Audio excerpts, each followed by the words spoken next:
तो चलिए एक ऐसी गजब की कहानी में चलते हैं जो दो अलग अलग दुनियाओं को जोड़ती है। एक तरफ है जेल से भागने की एक दिलेर कोशिश और दूसरी तरफ है एक पूरे देश का संविधान। आखिर इन दोनों में क्या कनेक्शन है, आइए समझते हैं। हम इस कहानी की शुरुआत किसी कानून की किताब से नहीं करेंगे, नहीं, शुरुआत होगी एक ऐसी जेल से जिसे तोड़ना नामुमकिन सा था, और उससे भागने की एक ऐसी कोशिश से जिसने पाकिस्तानियों के भी होश उड़ा दिए थे। साल था 1972।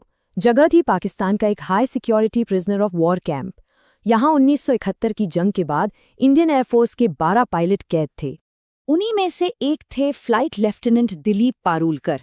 उनका प्लेन शूट डाउन हुआ, उन्हें पकड़ लिया गया और उन पर बहुत जुल्म हुए। जब उनसे कहा गया कि आदमपुर एयरबेस का नक्शा बनाओ, तो सोचिए उन्होंने क्या किया। उन्होंने मुंबई एयरपोर्ट का नक्शा बना डाला। सजा तो मिलनी ही थी और भयंकर मिली, लेकिन इस एक हरकत ने साबित कर दिया कि जिस्म भले ही कैद हो, पर उनका जज्बा, उनकी आत्मा बिल्कुल आजाद थी। तो इन पायलटों की जिंदगी कैसे थी उस कैंप में? सोच कर देखिए। आने जाने की आज़ादी बिल्कुल नहीं, इज्जत से जीने का हक वो भी नहीं, अपने देश, अपने परिवार से जुड़ने का एहसास वो भी छीन लिया गया था। ये वो आज़ादियां हैं जिनके बारे में हम शायद रोज सोचते भी नहीं, लेकिन उनके लिए ये एक सपना बन गई थी। अब एक तरफ तो ये लोग कैद थे, लेकिन ठीक उसी दौरान यहाँ हिंदुस्तान में एक पूरे देश की आज़ादी का ब्लूप्रिंट तैयार हो रहा था। वो ब्लूप्रिंट था भारत का संविधान। अच्छा, संविधान या कॉन्स्टिट्यूशन, ये शब्द सुनने में थोड़ा भारी लग सकता है। इसे आसान तरीके से समझने के लिए सोचिए कि ये एक बहुत बड़े घर का नक्शा है, एक ऐसा घर जिसका नाम है इंडिया। तो जब कोई घर बनता है, सबसे पहले क्या तय होता है? प्लॉट, यानी जमीन।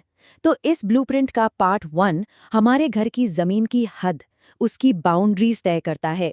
ये बताता है कि इंडिया, दैट इज भारत, कहाँ से कहाँ तक है। जमीन फाइनल हो गई, अब बारी आती है परिवार की। इस घर में रहेगा कौन? तो इसका पार्ट 2 ये तय करता है कि इस परिवार का हिस्सा कौन होगा, मतलब देश का नागरिक यानी सिटीजन कौन कहलाएगा। चलिए वापस चलते हैं रावलपिंडी के उस कैंप में।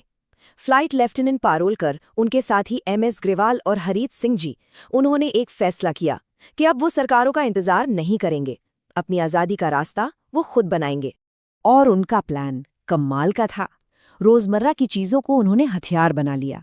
देखिए, 18 इंच मोटी दीवार को खोदने के लिए एक कैंची और स्क्रू ड्राइवर, रास्ता देखने के लिए कैसेट प्लेयर के मैग्नेट और सुई से बनाया कंपास, भेष बदलने के लिए कैंप के दर्जी से चुपके से सिलवाए पठानी सूट, और सफर के लिए अपने महीने के 57 रुपयों से बचाकर खरीदे ड्राई फ्रूट्स।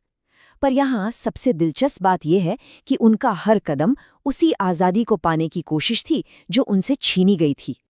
तो एक तरफ ये पायलट थे जो अपने हाथों से कंकड़ पत्थर हटाकर आज़ादी की सुरंग खोद रहे थे, और दूसरी तरफ था हमारा संविधान, जो कलम की एक ताकत से हर नागरिक को आज़ादी की गारंटी दे रहा था। ये हैं हमारे घर के वो पक्के नियम जिन्हें कोई नहीं तोड़ सकता, यानी फंडामेंटल राइट्स, हर नागरिक के लिए एक सुरक्षा कवच। जैसे कि राइट टू फ्रीडम, बिल्कुल वही आज़ादी जिसके लिए वो सुरंग खोदी जा रही थी, या राइट अगेंस्ट एक्सप्लॉयटेशन, उस टॉर्चर के खिलाफ एक गारंटी जो उन्होंने सही। देख रहे हैं कनेक्शन? जिन चीज़ों के लिए वो जान पर खेल रहे थे, वही चीज़ें हमारा संविधान हमें हक के तौर पर देता है। और डॉक्टर BR अम्बेडकर ने एक खास हक को, आर्टिकल 32 को, इस संविधान का दिल और आत्मा कहा था। ये वो हक है जो कहता है कि अगर आपका कोई भी फंडामेंटल राइट आपसे छीना जाए तो आप सीधे कोर्ट जा सकते हैं। समझ लीजिए ये बाकी सारे तालों की मास्टर की है। तो वो रात आ ही गई, 13 अगस्त 1972। बाहर तूफान था और अंदर इन 3 पायलटों ने अपने प्लान को अंजाम दिया। तूफान के शोर में वो सुरंग से निकले, रात भर चलते रहे, बस स्टैंड पहुंचे। सुबह 6 बजे तक पेशावर में थे और सुबह 9:30 बजे तक लांडी कोटाल, अफगानिस्तान बॉर्डर से सिर्फ 5 किलोमीटर दूर। आज़ादी बिल्कुल सामने थी। लेकिन वहां उनका सफ़र अचानक रुक गया। एक लोकल आदमी को उन पर शक हो गया। मंजिल से इतने करीब आकर आखिर ऐसी क्या गलती हो गई उनसे? गलती थी एक पुराना एटलस। उन्होंने एक ऐसे रेलवे स्टेशन का रास्ता पूछा जो 1932 में ही बंद हो चुका था, और जब उन पर शक बढ़ा तो अपनी कहानी को सच साबित करने के लिए उन्होंने अपने कैंप कमांडेंट का नाम ले लिया। बस कमांडेंट को एक कॉल किया गया और उनकी असलियत सामने आ गई। जिस एक डिटेल से वो बचना चाहते थे उसी ने उन्हें पकड़वा दिया। इस हिम्मत का उन्हें क्या इनाम मिला? 30 डेज की सॉलिटरी कन्फाइनमेंट, यानी काल कोठरी। ये एक बहुत कड़वी सच्चाई सामने लाता है कि आज़ादी का जज्बा तो ज़रूरी है, लेकिन उस जज्बे को बचाने के लिए एक सिस्टम, एक कानूनी दिल और आत्मा के बिना वो आज़ादी कितनी नाजुक हो सकती है। लेकिन कहानी यहाँ खत्म नहीं हुई।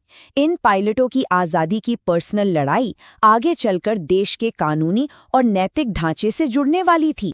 हुआ ये कि उस वक्त इंडिया के पास पाकिस्तान के लगभग 93,000 युद्धबंदी थे और इसी वजह से आखिरकार एक प्रिजनर एक्सचेंज हुआ।